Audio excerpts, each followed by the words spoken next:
Ano po yung masasabi ninyo dito, sir, sa death penalty by firing squad sa mga corrupt officials? Possible po ba itong ma-implement sa ating bansa ngayon, Attorney Kilaton? Thank you for the question, Bong Kikir. Alam mo, that is already an issue before, no? For me, if I am a co-legislator, if I'm going to make a comment, no, on the legal and practical side, I will say that is unconstitutional. Bawal yan eh. The proposal of death by firing squad for corrupt officials will obviously raise a significant legal and ethical issue. While, of course, it may appear as a strong solution to corruption, its implementation would require a comprehensive legal framework, including, among others, amendments to the 1987 Constitution. Mas mataas kasi yung Constitution kaysa sa law na i-legislate ng ating members of Congress. Because, why? 1987 Constitution currently prohibits the death penalty unless it is reinstated, of course, with the Congress to define heinous crimes. But if you're going to make it a balance compared to the killings, corruption, while grave as it may appear, it is not presently classified as a heinous crime under Philippine law. Plus, the Constitution says, bawal yung cruel, degrading, and inhuman type of punishment. And this is not only protected by the 1987 Constitution, it is also protected by what? It is also protected by international law. So, for me, as I see it, well, death penalty can always be restored. Nakasuspend naman yung death penalty ngayon. But it can be restored by an act of Congress, pero there is a constitutional guarantee against degrading, inhuman, and cruel punishment, which could be a subject to debate when this will be discussed in the House of Congress. Alright, very well said po, Attorney. Malaman lang namin, Attorney, ano po ba yung mga malalabag na batas kung sakaling i-implement po ito sa Pilipinas, Attorney Kilaton? Section 19, 1987 Constitution. Implementing such a policy would violate existing laws and constitutional provisions. Nandyan yan, Article 3, Bill of Rights, Section 19, 1987 Constitution. It explicitly prohibits the imposition, again, sabi ko kanina, the imposition of cruel, degrading, or inhuman punishment, and states that the death penalty can only be imposed for heinous crimes if Congress provides for it. Additionally, we already have a current law in 2006 which suspends the imposition of death penalty. But obviously, if this will become a law, if this will be approved by the House of Congress, then it will obviously define it as a heinous crime. Pero it will not end there because we also have checks and balances. We have three governments. We have three branches of government. Itong executive, legislative, and judiciary. So judiciary will always have a final say through the Supreme Court. There's a big possibility that this law can be ruled out as a unconstitutional law because yun nga, violation. For me, it's a violation of the 1987 Constitution Bill of Rights. Alright. Ito, sir, ito po, Attorney Kilaton, ano po, kung sakali pong i-implement ito sa Pilipinas, pag-usapan natin, Attorney, yung process, ano po. Sa tingin niyo po, gaano po ba katagal yung proseso nito para maisakatuparan itong ganitong uri ng batas dito po sa ating nation, Attorney?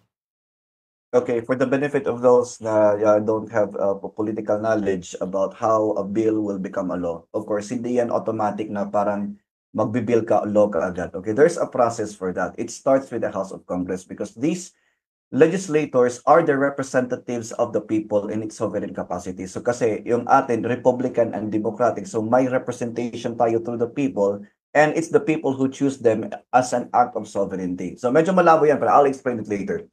The process is when a bill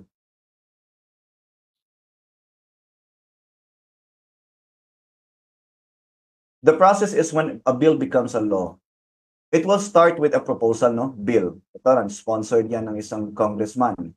It start in the lower house. So, introduction, that's the first reading. Second reading, it will be discussion, debate. Tapos, third reading, votation. If ever marami yung yes sa bill, then it will be approved in the lower house. After lower house, it will go to the upper house, House of Senate, and then it's the same process. Introduction, and then second reading will be the discussion, debate, and then after that, it will be the votation. And if marami pa rin yung yes sa bill na yan, it will be approved by the House of Senate, and then after that, it will go to the other branch of government. It will go to the President, the Executive Department for veto. And if the President will approve it, it will become a law. If not, mayroon siyang 30 days para magbigay ng veto niya. And if it will not be enacted, then it will be considered as approved. But if the President will disagree on it and will disapprove it, meron din check and balance, babalik yan sa legislative, they can override it by 2/3 vote from the members of the House. However, even if becomes a law, meron din interpretation nun sa Judiciary Department. The Judiciary, once there is an issue of constitutionality, the Supreme Court can always invalidate that law through a decision sa Supreme Court if it reached that area. So, how it will become a law, dun yan sa last na part. Dun sa after Senate, after approval sa President, after it vetoes, and after effectivity, after publication. Yun ang process ng how yung law magiging, yung bill magiging batas. Alright. So ito, attorney, meron ba tayong nakikita, attorney, na advantage naman itong batas na to? And yung disadvantage, attorney, baka i-discuss na rin po natin kung sakaling i-implement po ito sa ating bansa, ano po ba yung mga ibubunga nitong hindi maganda, attorney Kilaton? Not necessarily in the legal view, maybe on the practical view. Of course, yung advantage dyan, no? Dito tayo nagsimula. It will instill fear in public officials and discourage corruption. I am also positive about that because I am also anti-corrupt. So another advantage there is that it could restore public confidence in the government's commitment to fighting corruption. That's yun lang ang nakikita kong advantage dyan. But the disadvantage, number one, it risks violating human rights and international commitments such as treaties against the death penalty. Another disadvantage, it may lead to judicial errors, punishing innocent individuals due to systemic flaws in the judicial system. The third one is that it does not address the root causes of corruption, such as weak institutions and lack of accountability mechanisms. So, para sa akin, maraming disadvantage sa bill na yan. Alright. So ito, attorney, maidagdag ko na lang na katanungan. So, ibig sabihin nito, attorney, para sa iyo po, personally, hindi ka po sang-ayon na i-implement ito sa ating bansa. Ano po, attorney? In the legal view, I will strongly say that it is not in line with the Constitution. No matter how many laws we make in Congress, we have to align it with the constitutional provision. It's not the remedy for me.